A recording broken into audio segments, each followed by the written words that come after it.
22 मई 2023 प्रातः मुरली ओम शांति बाप दादा मधुबन। मीठे बच्चे बाप की मदद या पूरा वर्षा लेने के लिए सगे बच्चे बनो। सगे अर्थात पूरा संन्यास कर पवित्रता की प्रतिज्ञा करने वाले। प्रश्न, आप फुल रहमदिल है कैसे? कौन सा रहम बच्चों पर सदा ही करते हैं? उत्तर, कोई बच्चा कितना भी विघ्न डालता, माया के वश हो उल्टा कर्म कर लेता, लेकिन फिर भी अगर कोई भूल महसूस करता है तो बाप उसे शरण ले कहते हैं, अच्छा फिर से ट्रायल करो, अवगुणों को निकाल गुणवान बनो। बाप फुल रहमदिल है क्योंकि जानते हैं बच्चे और कहाँ जाएंगे। सदा सुखी रहें यही बाप की आश रहती है। गीत, तुम्हारे बुलाने को जी चाहता है। ओम शांति। मीठे मीठे बच्चे, तुम्हें गोप गोपियाँ भी कहा जाता है। सतयुग में गोप गोपियाँ नहीं होते हैं, वहाँ तो राजधानी चलती है। गोप गोपियाँ संगमयुग पर है, जबकि गोपी वल्लभ भी आते हैं। वल्लभ बाप को कहा जाता है। बच्चे याद करते हैं कि बाबा फिर से आओ। सभी सेंटर्स के बच्चे होंगे। सबको पता है कि बाबा इस समय मुरली बजाता होगा। वह मुरली टेप में भरती होगी, लिखते भी होंगे। लिथो होगी फिर हमारे पास आएगी। हम धारणा करेंगे फिर हम धारणा कराएंगे। यह सब समझते होंगे कि मधुबन में तो गोपियाँ गोपी वल्लभ से सम्मुख सुनते होंगे। वो ही मुरली फिर हम 4 से 5 दिन के बाद सुनेंगे। ऐसे ख्यालात चलते होंगे ना। कहते हैं बाबा आप आओ तो हम सदैव मुस्कराने लग जावें। जैसे देवताएं सदैव हर्षित रहते हैं, वहाँ यथा राजा रानी तथा प्रजा सब हर्षित रहते हैं। दुख का नाम निशान नहीं रहता। यहाँ तो है ही प्रजा का राज्य। तो बच्चे जानते हैं बाबा आकर हमको पढ़ाते हैं। यहाँ गरीब ही अच्छी रीति पढ़ते हैं। जैसे वे गरीब भी कोई MLA कोई MP बन जाते हैं ना। यहाँ गरीब ही पढ़ सकते हैं। वारिस भी गरीब ही बनते हैं। साहूकारों को लफड़ा बहुत रहता है। एक तो धन का नशा, दूसरा फिर फुर्सत नहीं मिलती। बलि भी नहीं चढ़ सकते। यहाँ बलि चढ़ना पड़ता है तन मन धन सहित। साहूकारों का हृदय विदीर्ण होता है। फुरना बहुत रहता है, इसलिए गरीब झट बलि चढ़ते हैं। इसमें भी पहले नंबर में कन्याएं जाती है। मम्मा भी कन्या है ना। बाप की बनी और कहेंगे बस मेरा तो शिव बाबा दूसरा न कोई। इसको बलि चढ़ना कहा जाता है। गृहस्थ व्यवहार में रहते हुए जैसे कि वहाँ नहीं है। बुद्धि में शांतिधाम सुखधाम ही बसता है। अब हम जाते हैं स्वीट होम, फिर स्वीट राजाई में। गृहस्थ व्यवहार में रहते रचना की भी पालना करनी है, परंतु श्रीमत से। श्रीमत तब मिले जब बलि चढ़े। सर्वशक्तिमान के साथ योग लगाने से ही शक्ति मिलती है। बाप का नहीं बनते हैं तो शक्ति नहीं मिलेगी। सगे और लगे होते हैं। उन सन्यासियों में भी सगे और लगे होते हैं। कोई तो घर बार छोड़ जाकर कफनी पहनते हैं, वह ठहरे सगे। कोई फिर फॉलोअर्स होते हैं, वह रहते हैं गृहस्थ में। उनको कहते हैं सौतेले। सगे नहीं कहेंगे। उन्हें फिर वर्षा मिल न सके क्योंकि अपवित्र रहते हैं। यहाँ भी कोई तो सगे हैं जो पवित्रता की राखी बांधते हैं। बाकी जो पवित्र नहीं रहते हैं उनको सगे कह न सके। यह है राजयोग द्वारा सन्यास, वह है हठयोग द्वारा सन्यास। बाबा ने समझाया है कैसे अपने को सन्यासियों के फॉलोअर्स कहलाते हैं, परंतु रहते हैं घर गृहस्थ में, तो उनको वास्तव में फॉलोअर्स व सन्यासी कह न सके। सन्यास करने का पुरुषार्थ करने चाहते हैं, परंतु बंधन है। जिन्होंने कल पहले संन्यास किया है वही छोड़ते हैं। वह हो जाते हैं सगे और वह लगे। यहाँ जो भी बाप के बनते हैं वही सगे ठहरे। मदद और वर्षा भी सगे को ही मिलेगा, लगे को मदद मिल न सके। बाबा ने समझाया है, यह है ज्ञान इंद्र सभा। यहाँ सब ज्ञान पुखराज परी है। 9 रत्नों की भी बहुत महिमा है। 9 रत्न की अंगूठी भी पहनते हैं। ब्राह्मण लोग कहते हैं, यह पहनो तो तुम्हारी दशा बदलेगी। पत्थरों की भी महिमा कर दी है। वे ही तो तुम बच्चे हो। जितने जो सर्विसेबल बच्चे हैं वे विजय माला में आते हैं। ऊंचते ऊंच है हीरा बनाने वाला बाबा, उनको बीच में रखते हैं। मनुष्य तो इन बातों को जानते ही नहीं। 9 रत्न कौन है? पत्थर से भेंट क्यों करते हैं? जैसे नदियों से भी भेंट करते हैं। तुम हो ज्ञान नदिया, वह है पानी की। तो कहते हैं, बाबा आओ तो हम सदैव हर्षित रहेंगे। आपकी मुरली सुनकर औरों को सुनाएंगे। फिर हाँ, प्रिंस प्रिंसेस बन रत्न जड़ित मुरली भी बजाते हैं। मुरली बजाने का शौक रहता है। श्री कृष्ण को भी मुरली थी जरूर, जबकि वह प्रिंस था, रास करता था। बाकी ज्ञान मुरली सुनाना या बजाना तो ज्ञान सागर का ही काम है। वह ज्ञान मुरली बाप आकर चलाते हैं। ज्ञान की बात यहाँ ही होती है, वहाँ ज्ञान की बात नहीं होती है। अब मुरली बजाने वाली तुम बच्चियां हो। सतयुग में त्रिकालदर्शीपने का ज्ञान नहीं होता, वहाँ यह नॉलेज प्रायः लोप हो जाती है। परंपरा नहीं चल सकती, पीछे तो होती है प्रारब्ध। ज्ञान एक ही बार मिलता है। अभी तुम 21 जन्मों के लिए प्रारब्ध पा रहे हो। प्रारब्ध मिलेगी फिर तो बाबा भी परमधाम में जाकर बैठ जाते हैं। तुमको ज्ञानयोग बल से विश्व का मालिक बनाकर हम वाणी से परे हो बैठ जाते हैं। फिर वहाँ मेरे को कोई नहीं जानते। मुझ रचिता और मेरी रचना को कोई जान नहीं सकते। न बाप को जानते, न सृष्टि के आदिमध्यंत को जानते हैं। वहाँ यह ज्ञान नहीं रहता है। राधे कृष्ण को वहाँ यह पता हो कि फिर 14 कला बनना है तो राज्य ताज की खुशी ही गुम हो जाए। यह ज्ञान वहाँ रहता ही नहीं। बाप हर बात क्लियर समझाते हैं। तुम भी सन्यासी हो, वे भी सन्यासी है। वो है हठयोग का सन्यास। सन्यासी हठ का घर बार छोड़ जाते हैं। वहाँ है शंकराचार्य और यह है शिवाचार्य।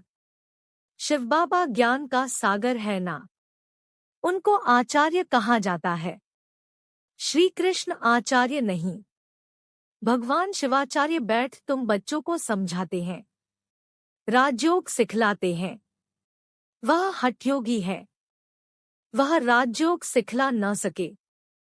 यह बेहद का बाप ही सतयुग का राज्य प्राप्त कराने राजयोग सिखलाते हैं। तुम अब बाप के पास आए हो। वे जन्म बाई जन्म सन्यास लेते हैं। तुम 21 जन्म फिर सन्यास नहीं लेते हो। तुम जानते हो यह पुरानी दुनिया है, हम इसको ठोकर मारते हैं। शिव बाबा ने 2 प्रकार की यात्रा समझाई है, एक रूहानी यात्रा, दूसरी जिस्मानी। सुप्रीम बाप कहते हैं, मैं तुमको यात्रा पर ले जाता हूँ, फिर तुम मृत्युलोक में नहीं आएंगे। बाप है सुप्रीम पंडा, उनके बच्चे भी पंडे ठहरे। तुम हो रूहानी पंडे, रूहानी यात्रा कराने वाले। यह धारण करने की बातें हैं। बच्चे अच्छी रीति धारणा कर समझाते हैं। कोई फिर ऐसे भी हैं जिनका योग पूरा नहीं रहता है। भला ज्ञान की धारणा अच्छी रहती है, योग नहीं ठहरता है। ज्ञान में माया इंटरफियर नहीं करती है, योग में माया इंटरफियर करती है। जैसे रेडियो में स्पीच करते हैं तो लड़ाई जब लगती है तो 1-2 का आवाज सुनने नहीं देते हैं। खिटखिट करते हैं तो योग में माया भी इंटरफियर करती है। भारत में योग का नाम मशहूर है। प्राचीन योग किसने सिखाया? उन्होंने श्री कृष्ण भगवानुवाच कह दिया है। श्री कृष्ण तो है सतयुग में, फिर उनका नाम, रूप, देश, काल बदलते बदलते यह है अंतिम जन्म। फिर उसमें बाप प्रवेश कर उनको यह बना रहे हैं। तुम जानते हो ब्राह्मण सो देवता बने, फिर क्षत्रिय सो वैश्य सो शूद्र बने। बाप बैठ समझाते हैं, मैं जो भी तुमको नॉलेज देता हूँ वह प्रायः लोप हो जाती है, इस द्वारा सुनाता हूँ। तो पहला नंबर नदी ब्रह्मा। मेला लगता है ना ब्रह्मपुत्रा और सागर पर। यह ब्रह्मपुत्रा है बड़ी नदी, जो धारणा करके कराते हैं। बरोबर भगवान रूप बदलकर आया है। जो निराकार रूप है वह बदलकर साकार में आते हैं। ब्राह्मणों का सबसे ऊंच कुल है। बाप ब्रह्मा मुख कमल द्वारा ब्राह्मणों को ज्ञान दे देवी देवता धर्म और क्षत्रिय धर्म की स्थापना करते हैं। सत्युग त्रेता में और कोई धर्म होता नहीं, अब स्थापना हो रही है। राधे कृष्ण जो है वह लक्ष्मी नारायण बनते हैं। जिन्होंने भी पढ़ाई की है वह सतयुग में तो जरूर आएंगे, क्योंकि अविनाशी ज्ञान का विनाश नहीं होता है। प्रजा तो बहुत बनती है ना, कोई चले जाते हैं फिर चक्र लगाकर आ जाते हैं। जाएंगे कहाँ, क्षमा तो एक ही है। परवाने अनेक हैं तो क्षमा पर आते रहेंगे। भागंती हो जाने वाले भी आएंगे। सद्गुरु की निंदा कराई है फिर भी बाबा के पास आते हैं तो समझाया जाता है, फिर से तुम यह ज्ञान उठा सकते हो। वह फील करते हैं बरोबर हमारी ही भूल है, तो उनको भी शरण लेना पड़ता है। फिर उनकी भी सेवा करेंगे। अंत तक फुल रहम करना है। कितना भी विघ्न डालते हैं फिर भी कहेंगे भला आओ ट्रायल करो, मना नहीं है। बाप है ही फुल रहम दिल, तुम उनके बच्चे हो ना। कहते हैं माया ने भटकाया है, फिर भी उनकी सर्विस की जाती है।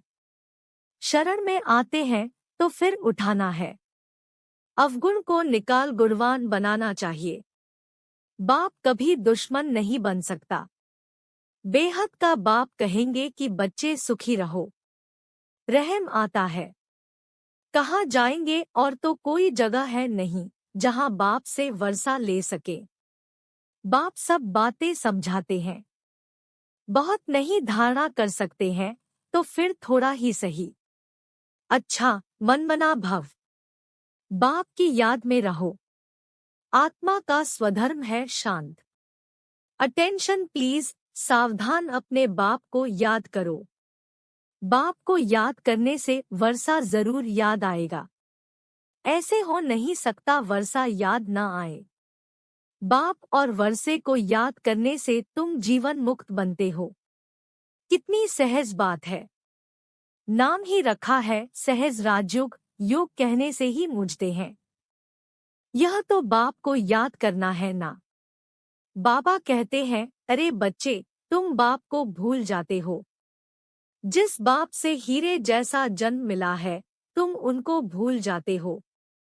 लौकिक बाप को कब भूलते हो?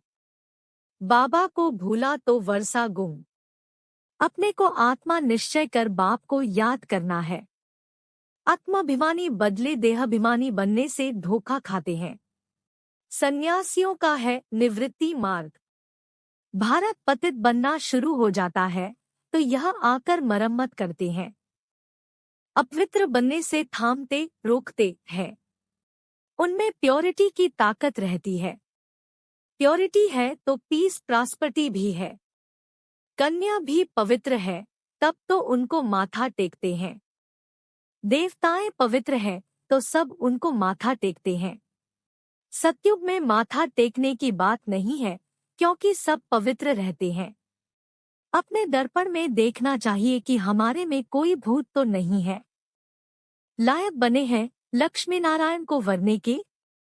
अपने को लायक बनाना है।